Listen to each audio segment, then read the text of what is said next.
कि क्या बिहार से सरकार वहां बन जाएगी और बिगड़ जाएगी। पलटी अगर मारेंगे तो रिजाइनेशन देने के बाद ही पलटी मारेंगे। घर वापसी छोड़ के कुछ भी संभव है। अब दावा कर रहे हैं कि दोनों गठबंधन जो है वो विलय हो जाएगा। ऐसा कोई गठबंधन बनता हुआ आपको दिख रहा है आगे चल के भाजपा का, एनडीए का? बिल्कुल बने, आप भी हिस्सा हो। इस आपके साथ हम लोग हैं। जो आप कहेंगे कि सर आप दल बनाए तो दल बनेगा, लेकिन दोनों दल को कहेंगे कि वो अपने बूथ के कार्यकर्ताओं से पूछ कर देखें कि क्या वो सामंजस्य बिठा पाएगा कि तेजस्वी यादव तो एंटी इनकम्बेंसी का जो ताज है ना वो पहन चुके हैं। बिहार की राजनीति में स्पेस बहुत कम है नई पार्टियों के लिए। उपेंद्र कुशवाहा ने बहुत दिन संघर्ष किया, फिर उन्होंने मर्जर कर लिया, जिसके विरोध में राजनीति की 2-3 साल तक जमकर उसी से जाकर अंततः गठबंधन उन्होंने कर लिया। गठबंधन क्या, विलय कर लिया। अब नागमणि कुशवाहा हैं, बिहार में और भी राजनीतिक करता है, ये सारे लोग उसी वोट बैंक को टारगेट करना चाह रहे हैं। कहीं ना कहीं आपकी पार्टी अगर बनती है उसी वोट बैंक की पार्टी होगी। तो वैसी स्थिति में कहीं ऐसा तो नहीं कि पूरा बिहार घूम के देख लिया आप लोग, संभावनाएं नहीं दिख रही हैं? तो नहीं, सारा नहीं, पार्टी बनाने वाला प्लान सब नहीं, पार्टी बनाने वाला कोई प्लान ये नहीं हुआ है और वो चीज अभी कुछ नहीं है। हम इस पे अभी कुछ नहीं कहना चाहेंगे, क्योंकि वो विशेषाधिकार हम लोगों की तरफ से सारे कार्यकर्ता। ऐसे तो आप रामचंद्र बाबू जैसे आप घूम रहे हैं वैसे ही तो बिहार में प्रशांत किशोर भी घूम रहे हैं। लेकिन वो छोड़ दीजिए, प्रशांत किशोर जी क्या कर रहे हैं उससे मतलब नहीं है। हम अपनी बात बता दें। आप जो कहे कि बिहार में राजनीति का बहुत स्पेस नहीं बचा, हम यह कह रहे हैं कि जब राजद और जदयू का विलय होगा ना, उसके बाद एक मेजर स्पेस पहले निकल कर आएगा और उस स्पेस को fill up the blank Ramachandra Babu. आप दावा कर रहे हैं कि दोनों गठबंधन जो है वो विलय हो जाएगा। ये तो दावा क्या कर रहे हैं आप? कहीं नोट कर रख लीजिए, हमको बुलाकर पूछ लीजिएगा।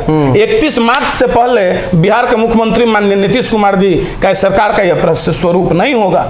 वो मुख्यमंत्री पद से इस्तीफा दे चुके होंगे। तेजस्वी यादव जी या तो मुख्यमंत्री बन चुके होंगे या मंत्रिमंडल का स्वरूप बदल चुका हो। गोपालगंज, मोकामा दोनों जगह पर उपचुनाव हो रहा है। कहीं आरसीपी सिंह दिख नहीं रहे हैं।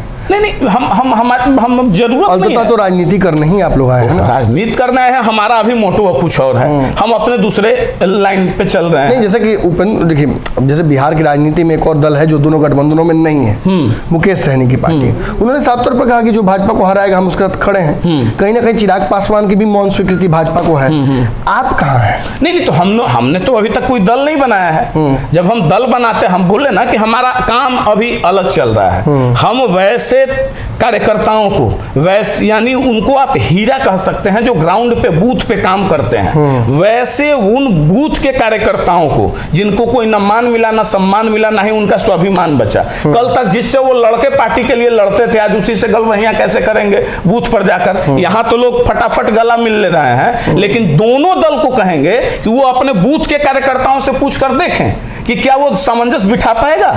आत्मा मिल पाएगी उसकी? नहीं मिल पाएगी। वहां वो भावना से जुड़े रहते हैं, यहाँ जैसे स्वार्थ से नहीं जुड़े होते हैं। तो हम वैसे सारे कार्यकर्ताओं से ही मिल रहे हैं और उनको यह दिलासा और भरोसा दे रहे हैं कि आप राजनीति करेंगे, आपके साथ हम लोग हैं। जो आप कहेंगे कि सर आप दल बनाए तो दल बनेगा और जैसा वो निर्णय होगा, और हम तो बनाएंगे ही, हमारी अपनी पहचान होगी।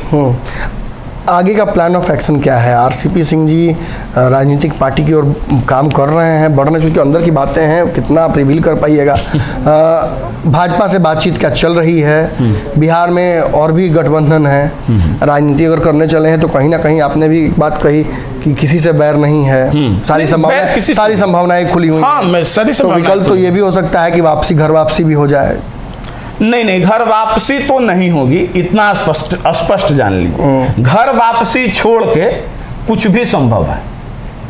नीतीश कुमार बुलाए तब भी नहीं? नहीं, सवाल ही नहीं है। घर वापसी का कहां सवाल है?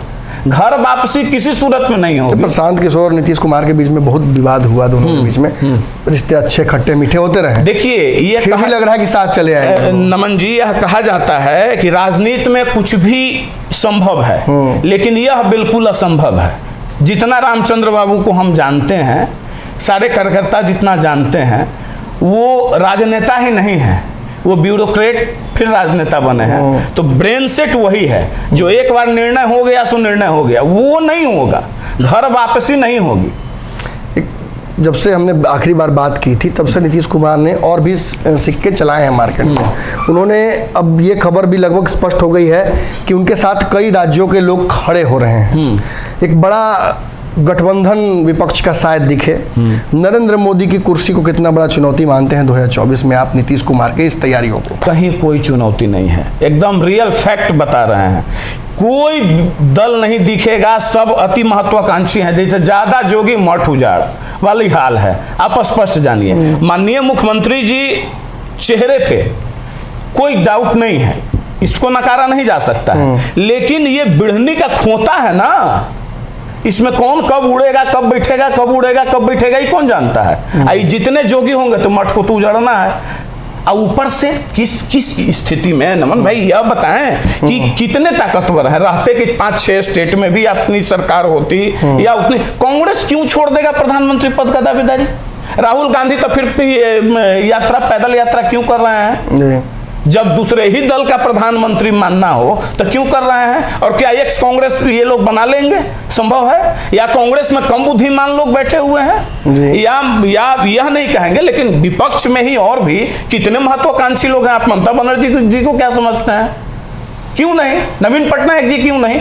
मैंने हर दल अपना क्षेत्रीय पार्टी जो है वही, देखिए 272 सांसद चाहिए जी। 272 सिक्का नहीं है कि गिन गिन के आप रख दिए और हम तीसरे नंबर की भी पार्टी है तो कभी इसके साथ सरकार, कभी उसके साथ सरकार बना लिए, ये संभव है। वहां लोकसभा में 272 सांसद चाहिए जो पूरे हिंदुस्तान से, पूर्वोत्तर से, कश्मीर से लेकर कन्याकुमारी तक से जीत के आते हैं। तो इतना असंभव चीज है। नहीं, ऐसा तो नहीं कि 2024 में भाजपा देख रही है कि नीतीश कुमार मजबूती से सरकार के विपक्षी लोगों को इकट्ठा करके, भाजपा के विरोधियों को इकट्ठा करके देशव्यापी एक आंदोलन कर रहे हैं, तो बिहार में कमजोर करने के लिए आरसीपी सिंह को धीरे से मौका दे दो। नहीं, बिहार में कमजोर करने के लिए क्या जरूरत नहीं है नमन भाई, जरूरत नहीं है। आप लोग तो ग्राउंड रिपोर्टिंग करते हैं, देखे इस चुनाव में भी, मोकामा चुनाव, गोपालगंज चुनाव में भी ग्राउंड में थे, बहुत अच्छा लगा। ग्राउंड स्टूडियो में बैठ के रिपोर्टिंग सब लोग कर रहे हैं, आप ही लोग थे कि ग्राउंड में नजर आए, इसके लिए धन्यवाद आपको देते हैं। ग्राउंड में जाइएगा तो आपको पता चल जाएगा कि इस सरकार के खिलाफ इतनी एंटी इनकम्बेंसी है कि तेजस्वी यादव तो एंटी इनकम्बेंसी का जो ताज है ना वो पहन चुके हैं। उनको लग रहा है कि ये तख्त का ताज है, लेकिन हमको लग रहा है कि वो कांटों भरा ताज है, जिस ताज को शायद वो मिनट भर बर्दाश्त कर पाएंगे कि नहीं, मुश्किल है। एक अंतिम सवाल है, बिहार में चूंकि भाजपा बिल्कुल अकेली हो गई है और ये उसके खिलाफ जा रहा है, क्योंकि मुकेश सहनी की बात आई मीडिया में कि मुकेश सहनी ने ऑफर उनको मिला है, उन्होंने सामने आकर सार्वजनिक तौर पर उस ऑफर को रिजेक्ट किया भाजपा के। चिराग पासवान अब तक भाजपा के ऑफर पर लगातार चुप है, हालांकि 2 प्रत्याशी उन्होंने नहीं उतारा, लेकिन उसके कई और मायने हो सकते हैं। लेकिन भाजपा के ऑफर पर उन्होंने भी चुप्पी साध रखी है।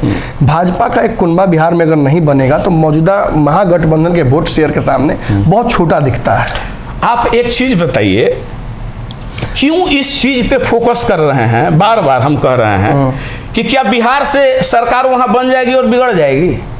बीजेपी के कितने सांसद यहाँ? चलिए बिहार की ही बात कर लेते हैं। हाँ? बिहार की ही बात कर लेते हैं। भाजपा की महत्वाकांक्षाओं का हिस्सा बिहार है ना। हाँ है। 15 से ही भाजपा चाहती है कि बिहार में इंडिपेंडेंट सरकार बनाते हैं, हाँ? नीतीश के विहीन सरकार बनाते हैं। उन रणनीतियों का हिस्सा आप भी हैं। चिराग पासवान हो सकते हैं, मुकेश सहनी से बात हुई।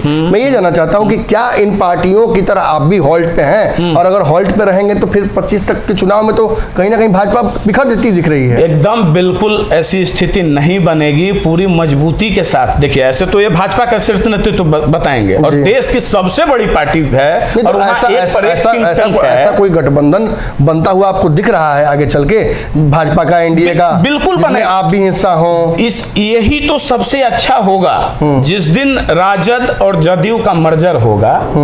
महागठबंधन एक तरफ वर्सेस एंटी जो भी हैं, चिराग जी हो, हम लोग हैं या मुकेश सहनी, जो लोग भी हैं वो सब एक तरफ रहेंगे। तीसरा मोर्चा थोड़े कोई रहेगा। मांझी जी के बयान को किस तरफ देखते हैं? मांझी जी ने कहा था कि एक बार और पलटी मारेंगे नीतीश कुमार तो फिर हम चल। अब भाई मांझी जी हमारे बहुत सीनियर पॉलिटिशियन हैं, आदरणीय हैं, बिहार के पूर्व मुख्यमंत्री रह चुके हैं।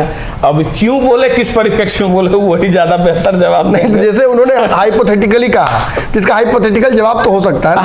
हाइपोथेटिकल जवाब यह हो सकता है कि भाई पलटी अगर मारेंगे तो रिजाइनेशन देने के बाद ही पलटी मारेंगे। रिजाइन देके हाँ, रिजाइन दे के पलटी मारेंगे। तो ये चर्चा उम्मीद है आपको अच्छी लगी होगी। पंचनामा की ये विशेष श्रृंखलाएं हैं, इनमें बिहार की राजनीति पर हम चर्चा करते हैं, वर्तमान की राजनीति को समझने की कोशिश करते हैं, पास्ट की राजनीति को आपके समक्ष रखते हैं। बाकी आकलन आपको करना है कि यहाँ से आगे की रणनीति किस तरफ जाएगी।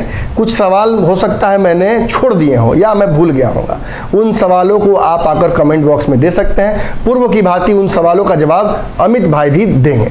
अगर ये वीडियो पसंद आई और वह बिहार के राजनीति और बिहारियत से सरोकार रखेनी तो सब्सक्राइब बटन दबा के चैनल के सब्सक्राइब कर ली। ओजे एगो घंटी बा, ओकरा बटन दबा देला से कुल सटीक और मारक खबर रुआ मुफ्त में मिल जाई।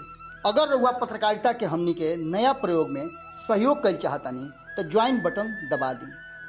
पेटीएम नंबर नोट कर ली 938681